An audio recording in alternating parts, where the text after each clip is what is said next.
আর বিচারটা আমি এমন ভাবে দেখতে চাই, বাংলাদেশের কোনো একটা গুরুত্বপূর্ণ জায়গায় তাকে ফাঁসির মঞ্চ তৈরি করে যদি তাকে ফাঁসি দেওয়া হয়, আমার মনে হয় বাংলাদেশে ইন ফিউচারে কোনো ধর্ষণকারী ধর্ষণ করার মতো আর দুঃসাহস দেখাবে না।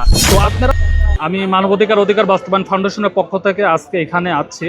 দেখেন, এই ঘটনাটা যখন ঘটে আমি মানবাধিকারের পক্ষ থেকে রামিসার বাসায় গিয়েছিলাম। ওর বাবা মার সঙ্গে আমার কথা হয়েছিল।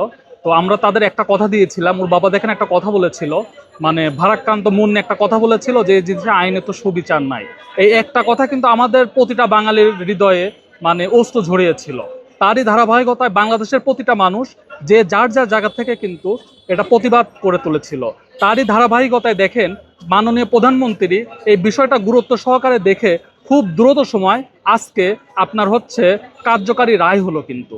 তো আপনাদের মিডিয়ার ভাইরা যারা আছেন তাদের আমি ধন্যবাদ দিয়ে কখনো ছোট করব না। কেননা দেখেন, বাংলাদেশে আনাচে কানাচে যে অঘটনাগুলো ঘটে এগুলো আমরা দেখতে পাই শুধুমাত্র আপনাদের কারণে।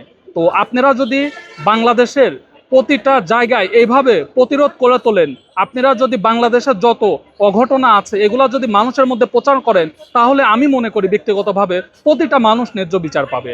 আর আজকের একটা দিনে বাংলাদেশে আমি মনে করি নতুন একটা অধ্যায় সৃষ্টি হয়েছে। কেননা দেখেন, ইতিপূর্বে বাংলাদেশে অনেক ধর্ষণ হয়েছে, যে ধর্ষণের বিচার বছরের পর বছরও ভুক্তভোগী পরিবার পায় নাই। একটা পিতা সেই জানে তার মেয়ে যখন ধর্ষিতা হয় তখন ওই পিতা কতটা কষ্ট নিয়ে আপনার হচ্ছে জীবনযাপন করে, ওই ফ্যামিলিটাই জানে। তারপরেও যদি ওই পিতা কোর্টের বারান্দায় ঘুরতে ঘুরতে বিচার না পায়, সে বাবা যাবে কোথায়? তারই ধারাবাহিকতায় বাংলাদেশে আজকে একটা নতুন আইনের সুব্যবস্থা তৈরি হয়েছে। আমি এই আইনের মাধ্যমে সকল বিচার বিভাগকে ধন্যবাদ জানাই, মাননীয় প্রধানমন্ত্রীকে অনেক অনেক ধন্যবাদ জানাই। এই ধারাবাহিকতাটা শুধু রামিসার ক্ষেত্রে হলে হবে নয়, ইতিপূর্বে যতগুলো ধর্ষণ হয়েছে প্রতিটা ধর্ষণকারীর সঙ্গে একই রকম বিচার হতে হবে।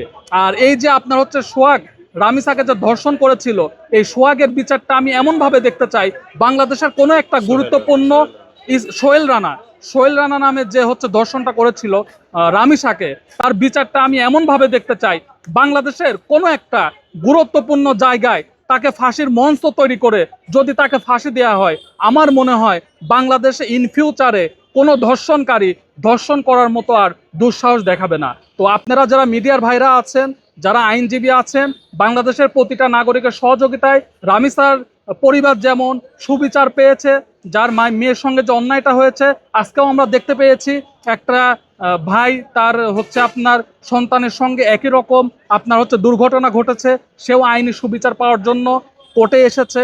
সাংবাদিক ভাই আপনারা যারা আছেন তাদের কাছে এসেছে। আপনারা সবাই কাঁধে কাঁধ মিলিয়ে, আমরা মানবাধিকার কর্মী সবাই, সাংবাদিক, আইনজীবী সবাই এক হয়ে ইনশাল্লাহ বাংলাদেশে এমন ঘটনা যদি ইতিপূর্বে কেউ ঘটায় তার ক্ষেত্রেও আমরা একই থাকবো ইনশাল্লাহ।